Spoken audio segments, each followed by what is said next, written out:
where the revelation of God is far mightier than it would have been prior to us being in a difficult circumstance. The revelation of God, because when we are in difficult circumstances, the eye of faith begins to really see God when we say, no one could have extricated me from that circumstance other than God.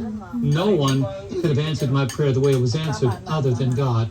So the invisible God, whom we know by faith exists because he's given us evidence in creation, often shows himself not in mundane ways, but as my lesson says, our Father's extravagance. God shows himself in extravagant ways. The statement continues, if something looks good, or feels good, or sounds good, or tastes good, then it must be good. That's our rationale. And so we get angry with God when we can't have it. See, God, you know, this fits perfectly. I mean, this is the color that I want. This is the job that I need. I have to have that promotion.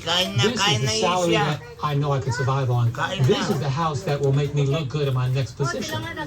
God is saying, no. You can't take any of those things with you. I'm going to put you in a position, in a situation where your prayer life is going to increase. Have you ever had that? And there are circumstances that the invisible God allows us to experience, not to increase ourselves, but to increase by himself. Here's one of the answers to that. God answers all things according to his will, not according to our wishes. 1 John 5, verse 14 and 15.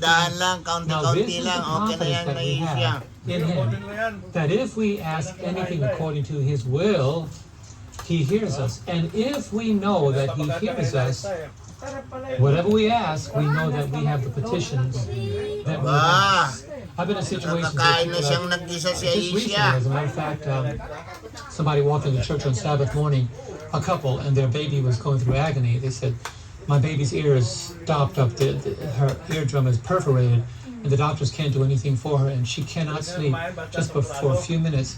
And both parents were in tears, and I was standing by the sound booth, in our church. And I said, Pastor, you are a man of God. Please pray that our baby will be healed. Please pray our baby will be healed. I'm on my way to the back to get ready between Sabbath school and church, and they embraced me.